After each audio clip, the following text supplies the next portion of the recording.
This Shabbos is called Shabbos Nachamu, the Shabbos of comfort. As we read the Haftorah from Isaiah, Nachamu, Nachamu Ami, comfort ye my people. A double expression of comfort. We were smitten twice, we're comforted twice. So, for the Shabbos of comfort, I'm going to give two thoughts. So here's the second thought. Moshe Rabbeinu prays to God to be allowed to go into the land of Israel. And Hashem says to him, enough, I don't want you to say any more prayers. That's it. And our sages tell us he prayed 515 prayers as the numeric value of the word Ve'et Chanan, which is the first word of the portion.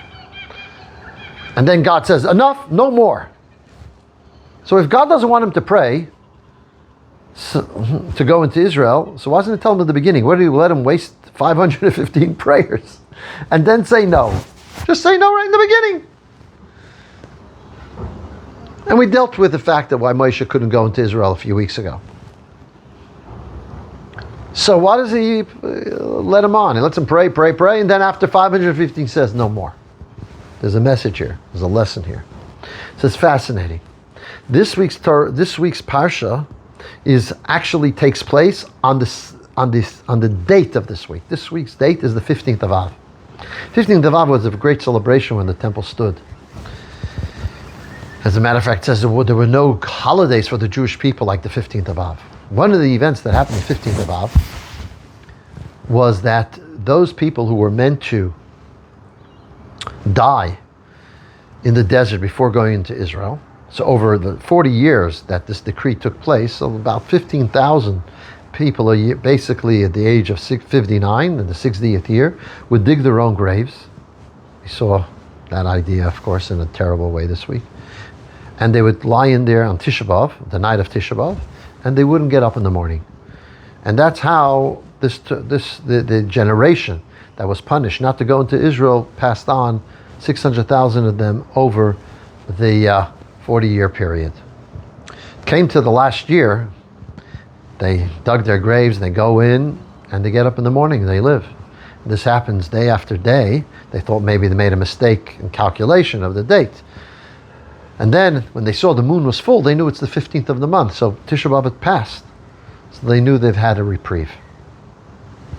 What did God do? There was a creative accounting, meaning God said that for everyone from the age of 20 from 20 on is not going to go into Israel. He meant 20 when they left Egypt, not 20 when the spies came back, which was basically a year later, a year and a few months later.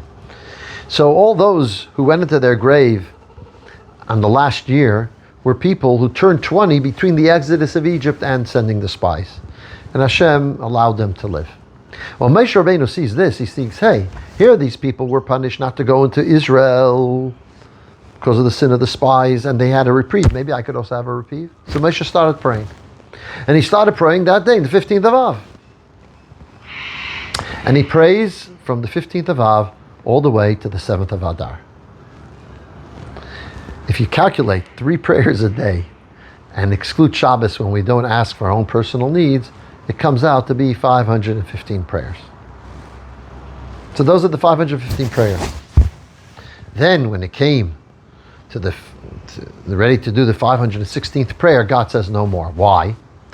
So we're told that actually if he had prayed the 516th prayer, he would have forced God's hand and allowed him to go into Israel. Why? Because the 516th prayer, there's a concept as follows. The Talmud tells us that there's 6 courts in heaven of severity, of gvura. Af, chema, ketzef. There's 6 courts of severity, of anger. And each one is made up of the numeric value of 86. 86 is the Shem Elokim. The name Elokim, which is the name of judgment, is 86. So 86 times 6 is 516. If Moshe would have had 516 prayers, he would annul the decree of those 6 courts. And Hashem wouldn't have had a choice, so to speak, but would have listened to his prayer.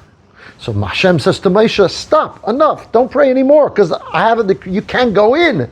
So don't make that last prayer. What does it tell us? That the prayer was impactful. It did help.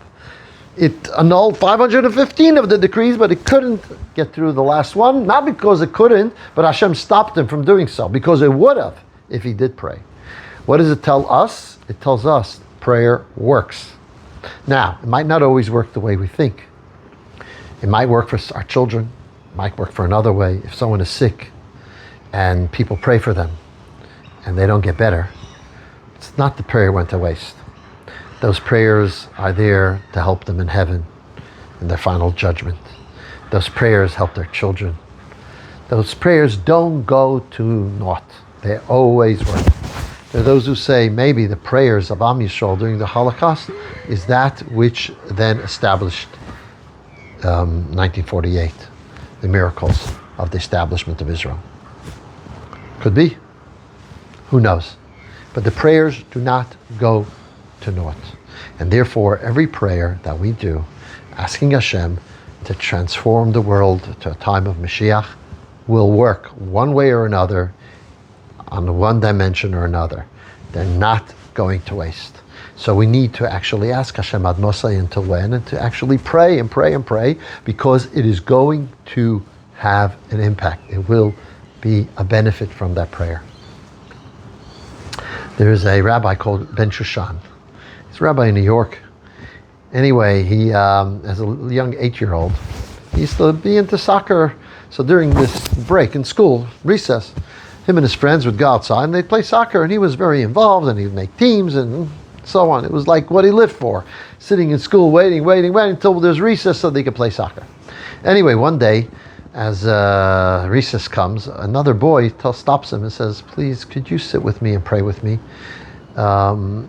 And spend this recess praying with me. You see, my mother has just gone to the hospital to have a baby. And you know, I have 5 sisters. I'm the only boy. And I want to have a brother. So come pray with me that my mother have a baby boy." So he agreed. Instead of having his loving soccer, he sits and he prays. So he's praying, and then other kids at the end of the game see they're praying, so they come along, everyone's praying together for this little boy to have a brother, not a sister. When his father comes to pick him up, he says, "Mazel tov, your mother had a little girl." Well, he was crestfallen, this guy. Here he is, he gave up his soccer to pray, and it didn't work. Had a little girl, not a boy. And he was very disappointed and very sad about it. And it affected him for a few years. Anyway, as he grew older and he started to look for a shidduch, it didn't go easy. It was hard for him to find a shidduch. Anyway, finally he gets a name, and it works out.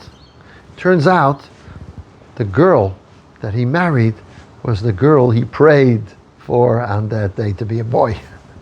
So that girl became his shidduch. So it worked for him. Not in the way he thought, but it worked. So God, He answers our prayers. Not always in the time frame that we want, or the way we want, but certainly in the way that is best for us. Shabbos.